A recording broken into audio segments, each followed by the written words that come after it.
Judul, Aku Hampir Jadi Tumbal Budak Iblis. Langit sore itu kelabu ketika Titin turun dari angkutan kota dan berdiri di depan gerbang besar berwarna hitam pekat. Di baliknya, sebuah rumah mewah menjulang 3 lantai, berdiri megah di pinggir kota Bogor, dikelilingi pagar tinggi dan pepohonan yang tampak seperti tak pernah dirawat. Daun-daunnya menguning dan berguguran, seperti menangisi sesuatu yang tak kasat mata. Titin menarik napas panjang. Ia menggenggam tas lusuh yang berisi seluruh barang bawaannya. Di dalamnya, ada Al-Quran kecil, sajadah lipat, dan sebotol minyak zaitun pemberian ustazahnya di pesantren. Ibunya baru saja divonis gagal ginjal, dan biaya pengobatan rumah sakit swasta di Cibinong tidak main-main. Itulah alasan dia menerima pekerjaan ini, meski katanya banyak pembantu sebelumnya yang tidak betah. Mungkin cuma cerewet majikannya, pikir Titin, mencoba berpikir positif. Majikannya, Ibu Lilis, seorang wanita separuh baya berkulit putih pucat, menyambut Titin dengan senyum yang dipaksakan. Wajahnya seperti topeng porselen, kaku dan tidak bersahabat. Kamu kamar di belakang, dekat dapur. Jangan masuk ke lantai 3, itu daerah pribadi. Ngerti? Titin mengangguk sopan. Tapi dari nada bicaranya, ia merasa ada aura yang membuat bulu kuduknya meremang. Malam pertama, ia terbangun oleh suara gemerincing. Seperti rantai diseret di lantai ubin.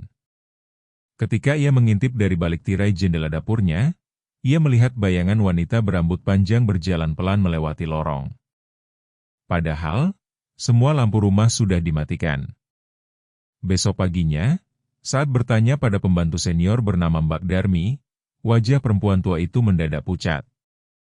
Kalau malam, jangan buka tirai. Jangan tanya-tanya. Dan jangan sekali-sekali ke lantai 3. Titin menahan napas. Apa yang ada di lantai 3, Mbak? Darmi menggigit bibirnya. Pembantu sebelum kamu, ada yang pernah masuk. Sekarang gak pernah keluar. Hari-hari berikutnya penuh kejadian ganjil. Titin mendengar tangisan dari loteng. Kadang terdengar suara teriakan samar, seperti orang disiksa. Kamar mandi belakang dipenuhi belatung meski baru dibersihkan. Lalu, Darmi tiba-tiba jatuh dari tangga dan mati di tempat. Lehernya patah seperti dipelintir paksa. Titin mencoba sabar. Ia tetap salat 5 waktu, ditambah puasa Senin Kamis, dan zikir setelah subuh. Tapi firasatnya makin buruk. Sampai suatu malam, ia mendengar suara seretan kursi dari lantai 3. Lalu tangisan, dan jeritan. Ia memberanikan diri naik ke atas, membawa Al-Quran kecil dan minyak zaitun. Di depan kamar besar paling ujung, pintu terbuka perlahan. Bau amis menyambutnya, bercampur kemenyan dan anyir darah. Di dalam, Titin mendapati ruangan gelap dengan simbol-simbol aneh di lantai. Di tengah ruangan ada baskom besar berisi darah, dan foto-foto pembantu sebelumnya, disusun melingkar, sebagian terbakar. Ibu Lilis berdiri di tengah, mengenakan jubah hitam. Di belakangnya, sesosok makhluk tinggi besar bermata merah dan bertanduk melayang pelan, bayangannya memanjang ke dinding. Kenapa kau tidak bisa dikorbankan? Desis Ibu Lilis dengan suara 2 lapis, seperti berasal dari 2 mulut berbeda. Titin memejamkan mata, membaca ayat kursi.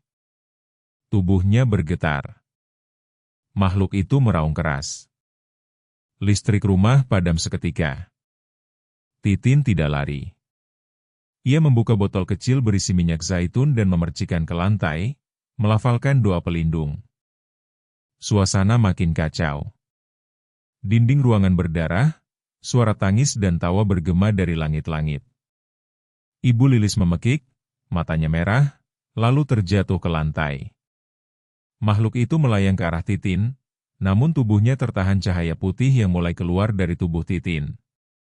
Ia terus melantunkan surat Al-Falaq dan An-Naas, lalu ayat-ayat ruqyah. Lantai bergetar. Foto-foto terbakar habis. Arwah para pembantu yang terbunuh muncul satu persatu, wajah mereka penuh luka, memegang tubuh Ibu Lilis. "Aku ingin kekayaan," jerit Ibu Lilis. Titin menatapnya dengan air mata. Kekayaan dari darah orang lain takkan pernah jadi berkah. Arwah-arwah itu menyeret tubuh Ibu Lilis ke dalam lingkaran darah.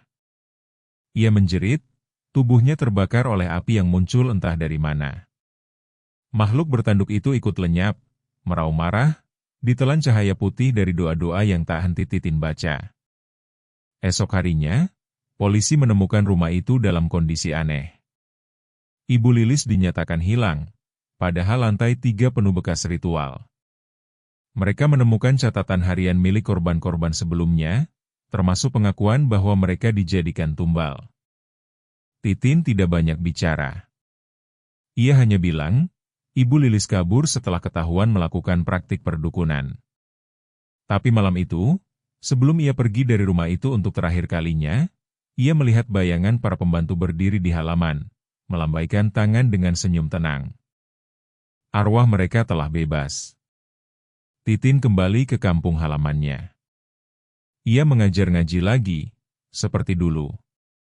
Ibunya perlahan sembuh berkat bantuan dari dermawan tak dikenal. Ada yang bilang, itu dari arwah pembantu yang dibebaskannya. Tapi Titin tahu, itu karena Allah membalas ketulusan hati. Ia tidak pernah kembali ke kota lagi. Tapi rumah itu masih berdiri. Tak ada yang berani menempatinya. Katanya, tiap malam Jumat, bisa terdengar suara perempuan tertawa, lalu menangis, lalu berbisik. "Mana tumbalku?"